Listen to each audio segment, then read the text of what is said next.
Merci à vous tous, fidèles téléspectateurs de la chaîne de télévision Innova Officiel TV, une chaîne basée à Guémena, chef-lieu de la province de Sédou-Bangui.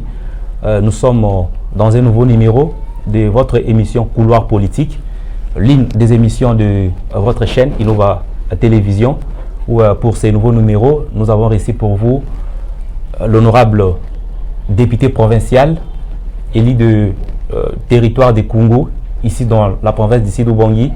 Il s'agit bel et bien de l'honorable Joseph Arnold Magbaka Ndingo. Honorable, bonjour. Bonjour, monsieur le journaliste. Voilà, merci surtout d'accepter à répondre à notre invitation. Et téléspectateurs et puis fidèles auditeurs, nous allons donc devoir partager avec vous sur les différents points qui gangrènent, ou soit les différents points qui font l'actualité ces derniers temps ici dans la province de Sédou-Bangui. D'entrée du jeu, honorable député Joseph Magbaka, vous avez été élu comme étant député provincial ici dans la province de Sédou-Bangui, comme je venais donc de l'annoncer. Et puis, après quelques mois que vous avez siégé parmi les 28 députés qui comptent la province de Sédou-Bangui, il a plu à l'autorité provinciale, le gouverneur de la province, son Excellence Jean-Claude Mabenzegbe-Ibens, de pouvoir vous nommer parmi l'un de ces membres du gouvernement qu'il dirige pour l'instant. Vous avez été nommé, premièrement, le ministre provincial de l'Intérieur, Sécurité, Décentralisation et Affaires coutumières. Après cela, il y a eu un petit remaniement où Excellence Jean-Claude Mabenzegbe vous a mité donc, du ministère de l'Intérieur au ministère des ITPR, où vous avez eu aussi à faire beaucoup de temps là-bas, dans ces ministères. Mais quelques mois après, vous avez démissionné à l'exécutif provincial pour retourner encore une fois de plus à l'Assemblée pour servir la population comme étant élu du peuple. Maintenant, vous avez quitté l'exécutif pour l'Assemblée, pour le Parlement. Que sentez-vous après avoir quitté l'exécutif pour le Parlement, cher honorable? Merci, monsieur le journaliste. Merci pour ressentir. J'ai un sentiment de la joie. Oui. Je suis très à l'aise lorsque j'ai réintégré l'Assemblée provinciale ou l'organe délibérant qui est l'Assemblée provinciale de Sédou-Bangui. Je me sens très à l'aise. Très à l'aise comment? Parce que la politique, on le fait, les autres le font comme métier. Oui. Les autres le font comme un appel, une vocation. Mais moi, de quoi s'agit-il? Je ne sais pas si c'est l'appel ou c'est une vocation. Ça, c'est Dieu qui le sait. En plus, je ne suis pas venu ici faire le parcours, l'état de parcours de l'Assemblée provinciale comme rapporteur au bureau provisoire, ministre provincial de l'Intérieur, ministre provincial des Travaux publics. Aujourd'hui, je suis rentré à l'Assemblée provinciale. Ce n'est pas à moi de pouvoir dire oui ou non par rapport au bilan comme député provincial, comme ministre provincial de l'Intérieur et aussi comme ministre provincial de Travaux publics. Là, la population est témoin. Voilà. Mais je suis très à l'aise. Vous êtes très à l'aise, honorable. Apparemment, à l'exécutif provincial et surtout au ministère que vous avez géré, apparemment, il y a beaucoup d'argent là-bas. Mais pourquoi vous avez jugé bon de retourner encore à votre poste, ancien poste comme député? Est-ce qu'il y a un motif? Comme je l'ai dit d'entrée de jeu, que la politique, on le fait comme une vocation, oui, comme un appel. Mais si Dieu m'appelle, si Dieu vous envoie quelque part, donc vous n'avez pas l'intérêt de pouvoir dire que il faut que j'ai l'argent. Non. Si vous recevez un appel, vous êtes censé répondre à l'appel que Dieu vous a appelé. Donc, comme une vocation, ma carrière, ma vocation, c'était de parler, de répondre aux desiderata, de faire attendre la voix là où une voix qui parle en douce, Oui. là où la population ne va pas arriver à décrier. Moi, comme mandataire, comme le lit du peuple, député provincial que je suis, je dois nécessairement prendre cette responsabilité et expliquer à l'exécutif provincial pour que l'exécutif en tienne compte. Au moment où, cher honorable, au moment où l'exécutif provincial a trouvé utile encore de vous réintégrer au sein du gouvernement provincial, est-ce que vous allez accepter ou soit que vous allez continuer toujours comme étant député? Étant député, je me sens à l'aise, très à l'aise même, Oui. par rapport à être ministre. Ministre, vous êtes responsable d'un secteur donné, Oui. donc vous êtes responsable d'un département. Mais député, Vous êtes partout. vous êtes partout en train de contrôler, légiférer et puis voter les édits pour l'Assemblée provinciale. N'est-ce pas que comme vous êtes revenu à l'Assemblée, ça ne sera pas comme un règlement des comptes de pouvoir sanctionner vos anciens collègues ministres provinciaux? Heureusement que vous avez dit mes anciens collègues, ce sont mes collègues. Je ne serai Mais ils pas sont le les premier. anciens déjà. Non, je ne serai pas le premier à les sacrifier. Moins encore le deuxième. Donc, mais lorsqu'on fait un bon travail, Oui. on n'est pas sanctionné, mais lorsqu'on fait un mauvais travail, vous serez toujours sanctionné, quand bien même que nous sommes des collègues ou des anciens collègues. Mais ça ne sera pas dans les cadres d'un Des règlement règles, des non, comptes. non, non, non, non. Merci. Chers fidèles téléspectateurs de votre chaîne de télévision Innova TV, nous sommes donc au cours de l'émission Couloir politique. Je rappelle que c'est votre humble serviteur Abdallah Mouchika qui est l'animateur de cette émission. Nous avons ici l'honorable député provincial élu du territoire de Koungou. Il s'agit bel et bien de l'honorable Joseph Arnold Magbakandingo. Cher honorable, l'aperçu général de la province de Sidou-Bangui sur le plan sécuritaire, parce que vous avez aussi, je l'ai dit au début de cette émission, vous avez été ministre provincial de l'Intérieur. Mais quand vous avez quitté ce ministère pour les ITPR, il y a eu un peu quelques tâtonnements qui se sont opérés au sein de ces ministères. Et maintenant, vous êtes revenu à l'Assemblée provinciale. Comment est-ce que vous voyez la sécurité dans notre ville de Guémena d'abord en particulier, et puis dans notre province de Sidou-Bangui en général?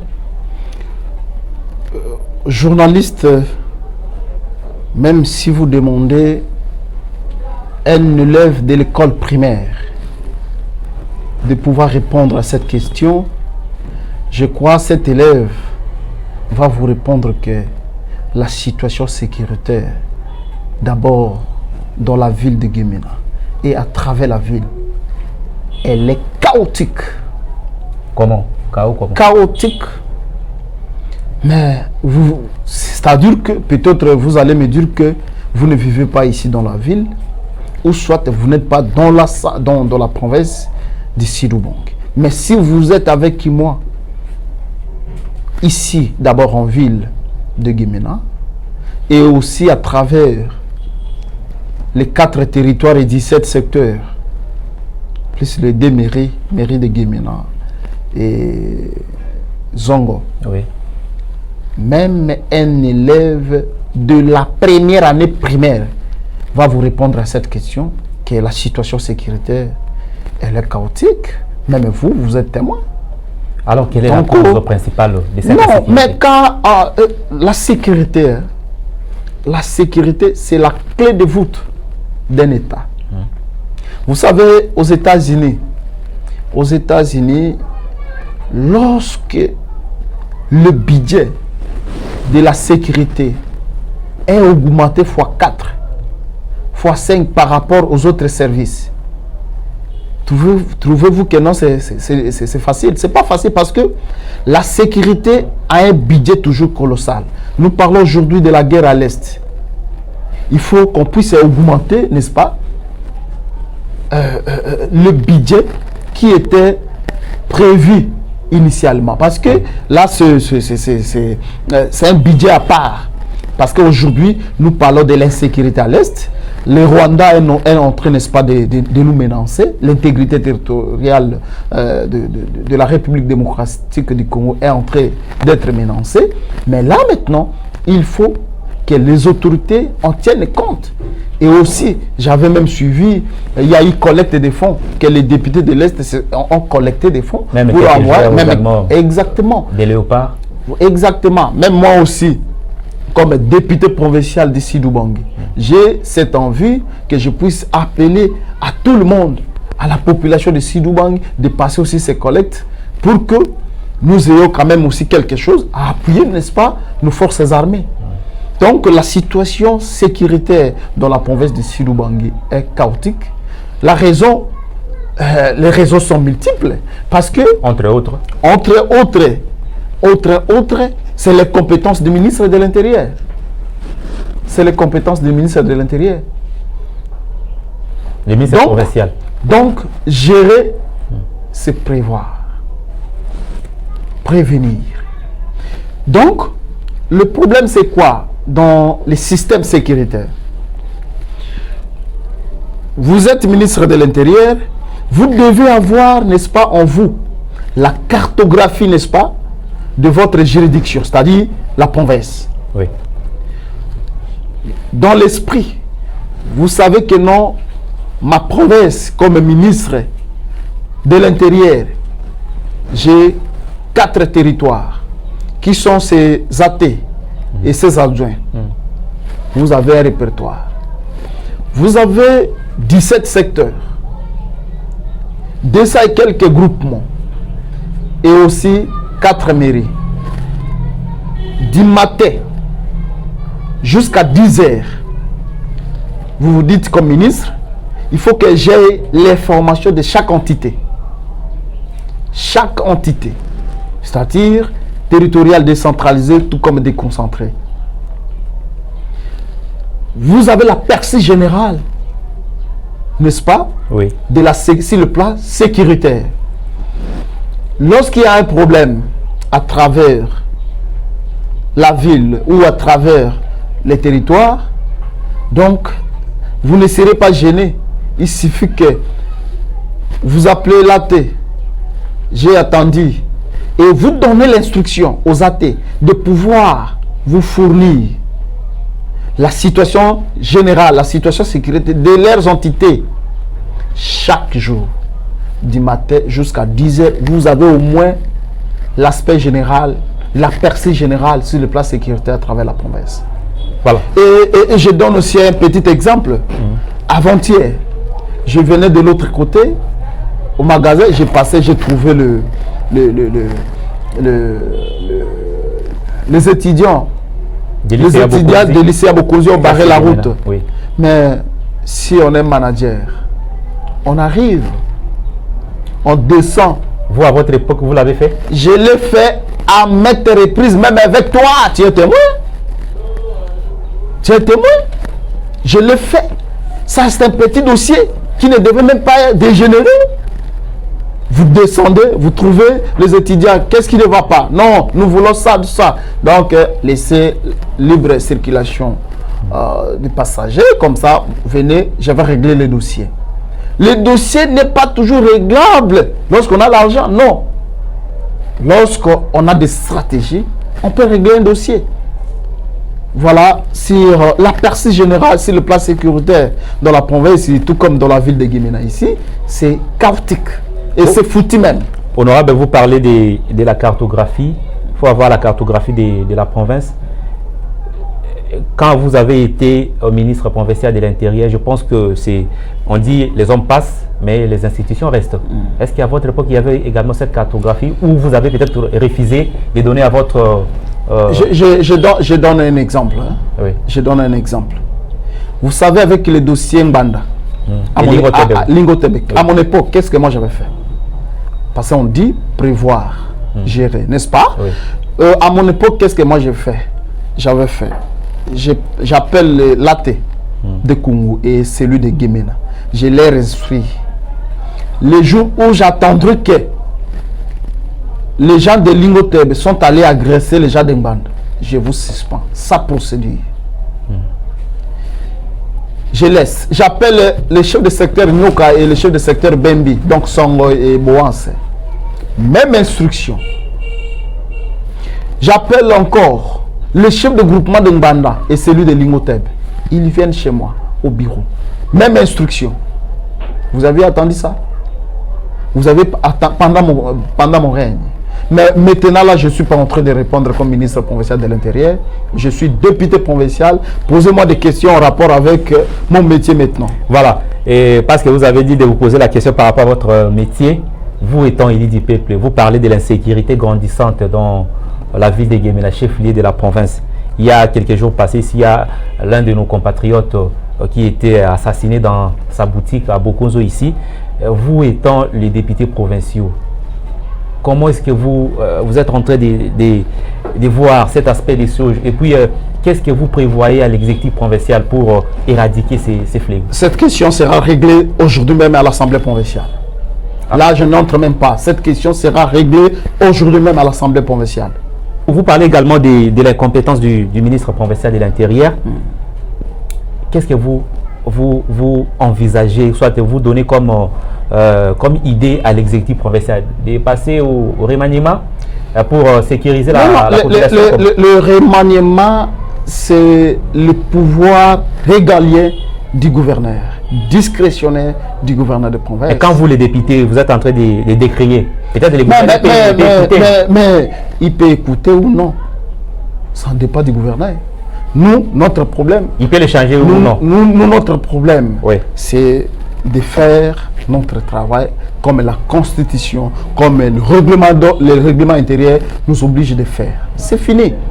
Le remaniement, ça relève du pouvoir discrétionnaire du chef de l'État. Ça relève du pouvoir régalien, n'est-ce pas, du chef de l'exécutif. Ce n'est pas à nous, l'Assemblée provinciale, de pouvoir dire au gouverneur remanier, non. Voilà, merci beaucoup à l'honorable Joseph Arnold de Magbakan Zingo. Je le rappelle, vous êtes le député provincial élu du territoire de Kungu. Aujourd'hui, il y a un fameux dossier de la CENI, les secrétariats exécutifs provinciaux de la CENI, où son secrétaire exécutif, M. Benjamin Ndongo. Ces dossiers fait couler d'encre et salive, même ici à l'opinion locale, à l'opinion nationale qu'internationale. Il y a certaines personnes qui sont pour M. Ndongo, il y a d'autres également qui sont contre lui. Vous étant les représentants de la population, quelle lecture faites-vous par rapport à ces fameux dossiers de M. Ndongo comme secrétaire exécutif provincial de la CENI Sidou Bangui? Merci pour cette question pertinente, monsieur le journaliste. Je crois que je ne peux rester indifférent de pouvoir préciser cette question, comme vous l'avez dit là. La CENI, c'est une institution appuyée à la démocratie et elle est apolitique. Aujourd'hui, je ne comprends pas. Ndongo, c'est un être humain. Lorsqu'il y a défaut, lorsqu'il y a des erreurs dans son chef, c'est l'hiérarchie de la CENI qui va décrier et limiter, le permettre ou soit le sanctionner. Ce n'est pas un groupe de gens, ce n'est pas un groupe de partis politiques qui se dit de l'union sacrée, parce que je suis aussi membre de l'union sacrée. Rappelez-nous encore votre parti. Mon parti politique, c'est Mouvement Social. Parti politique, MS, parti politique a fait Pierre Lumbi au Congo, ancien conseil spécial en matière de sécurité du chef de l'État. Voilà, merci. Joseph Kabila à l'époque. Mon parti, c'est MS. Et nous avons... Votre parti n'avait pas marché. Le Chéribe Okende,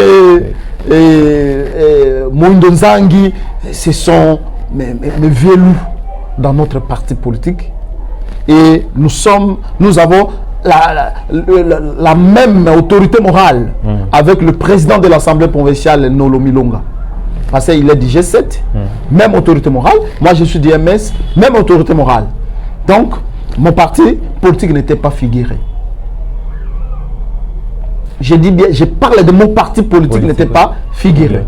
Donc, ce que les gens ont fait, ça leur engage.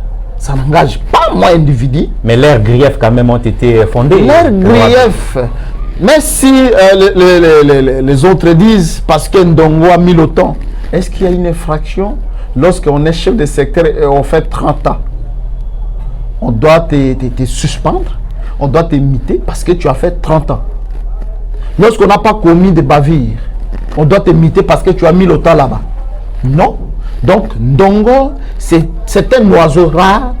C'est une personne impartiale que je l'ai trouvé. Moi, je ne connais même pas Ndongo. Donc, Ndongo, c'est quelqu'un qui est impartial. C'est quelqu'un qui conduit techniquement bien la CENI, n'est-ce pas, dans la province de Sidouban. Mais si les gens, les autres disent de leur façon, si les gens croient de leur manière, si les gens, dans leur pensée, voyez que non, pour que nous gagnions, n'est-ce pas, beaucoup de sièges, il faut d'abord qu'on puisse limoger Ndongo. Mais j'ai dit, il y a tout un processus. Ndongo, il est comme un chef de division. Pour le remplacer, pour le muter, il y a une procédure à suivre. Ce n'est pas qu'en criant, changez-nous Ndongo pour vos faits personnels, pour vos bénéfices personnels. Et vous réclamez la tête de Ndongo. Je dis absolument, moi je ne partage pas cet avis.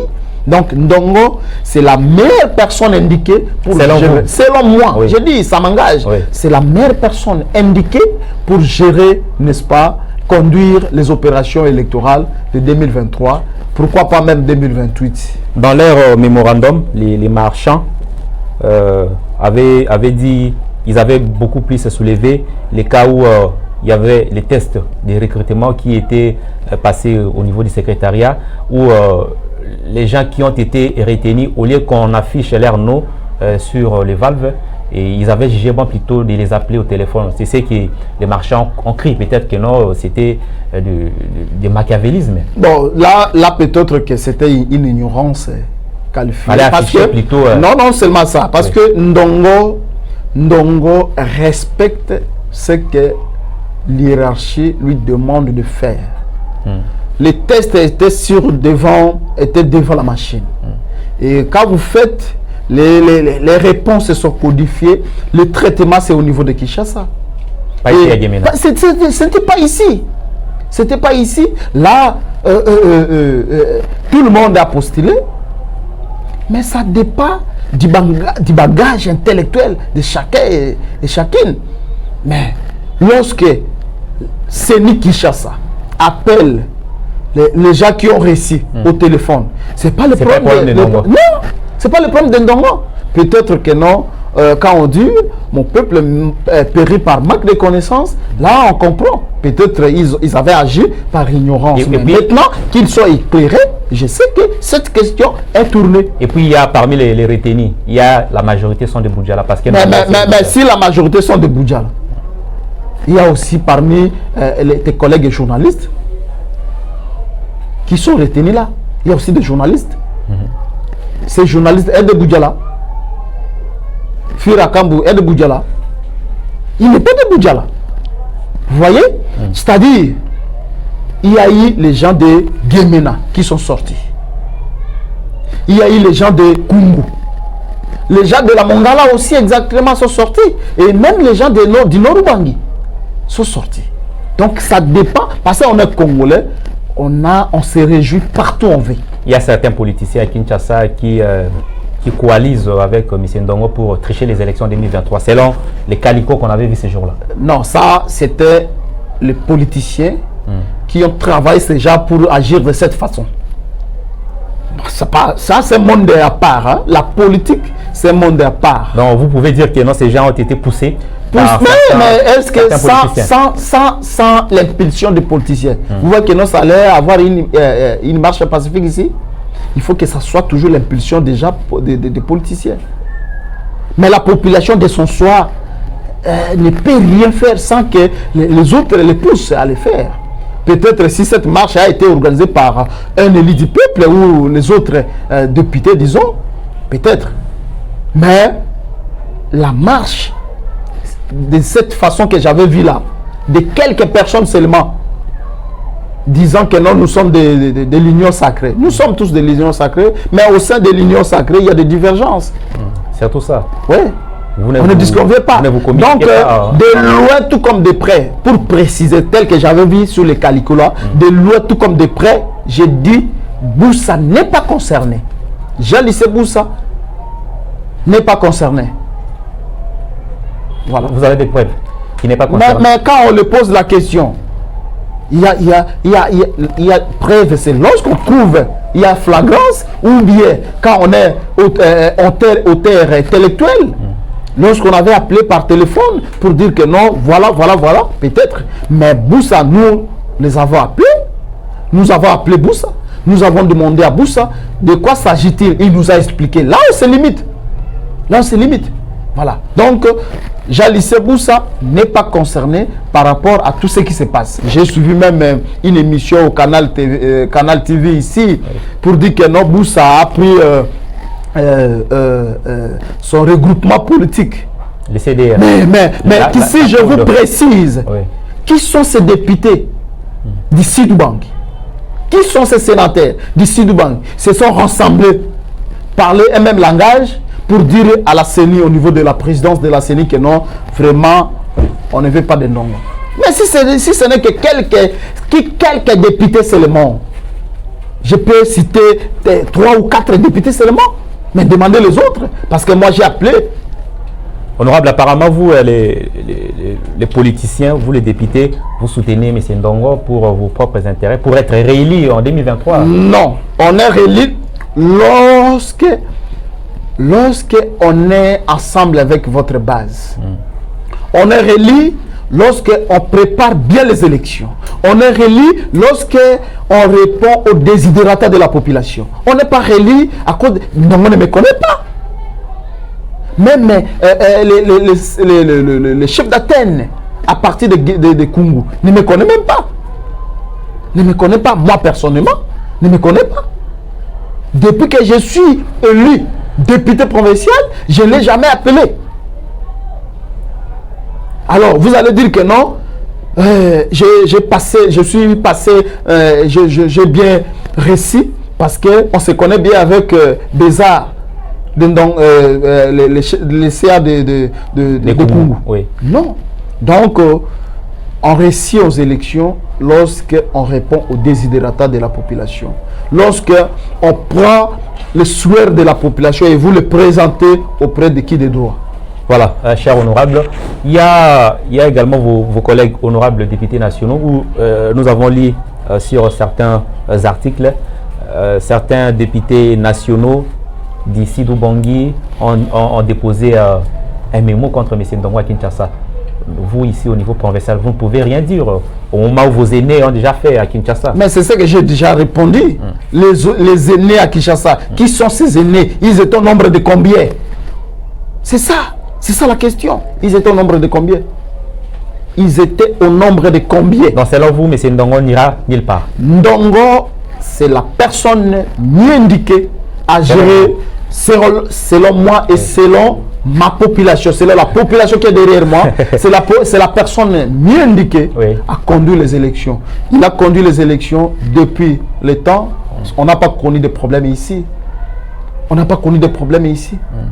Comme ça s'est fait d'ailleurs. Comme ça s'est fait, c'est toujours... Nous sommes une province pacifique. À part que pour ces derniers temps, nous enregistrons des cas de sécurité perpétrés. Mais nous sommes une province pacifique. On ne veut pas des histoires de ce genre pour qu'on puisse indexer la province du Sud-Bank, que nous sommes une province peut-être, je ne sais pas expliquer. Donc, Ndongo, c'est la personne mieux indiquée. Voilà. Merci, fidèles téléspectateurs. Merci également à Monsieur l'honorable député provincial Joseph Arnold de Magwaka. Honorable, nous chutons déjà. Est-ce que vous avez un message particulier à lancer à nos fidèles téléspectateurs, mais également à la population d'ici de Bangui et qui vous écoute en ce moment par rapport à tout ce que nous venons de parler ce matin? Le dernier est les mots de la fin, les mots d'encouragement à la population d'ici de Bangui, d'être vigilant. Vigilant comment? Vigilant parce qu'il y a l'insécurité. Oui, c'est surtout ça. Il y a l'insécurité. Et de pouvoir aussi dénoncer à temps et à contre-temps l'ennemi. Et si dans votre maison, vous voyez une personne suspecte, allez auprès de la police, dénoncer ce cas pour que la police... Certaines populations disent également que non, ces malfrats collaborent également avec certaines autorités de sécurité. Ça, c'est la population qui le dit. Pour traquer mais lorsqu'on est population responsable, nous devons toujours dénoncer. C'est surtout ça. Et aussi que le pasteur prie aussi pour les gens de l'Est. Vraiment, c'est ignominie, c'est aberrant de ce que nous sommes en train de voir ces derniers temps, parce que c'est notre pays, c'est notre intégrité qui est en train d'être menacée. Vraiment, j'invite aussi la population à soutenir l'Assemblée provinciale avec des conseils, avec des orientations. La population dit que vous êtes réveillé tard à la fin de votre mandat pour commencer maintenant avec des mémos et puis des motions. Où étiez-vous dès le début? Non, qui vous dit que, mais quand on dit que non, une minute avant la mort, c'est la vie. C'est la vie, oui. Oui. Une minute avant la mort, c'est la vie. Oui. Voilà. Fidèles téléspectateurs de la chaîne de télévision Innova Officielle TV, basée à Guémena, chef-lieu de la province de Sidou Bangui. Merci à vous. Nous étions en direct pour l'émission Couloir Politique, où nous avons reçu l'honorable député provincial élu de territoire de Congo, ici dans la province de Sidou Bangui. Il s'agit bel et bien de l'honorable Joseph Arnold Magbakandingo,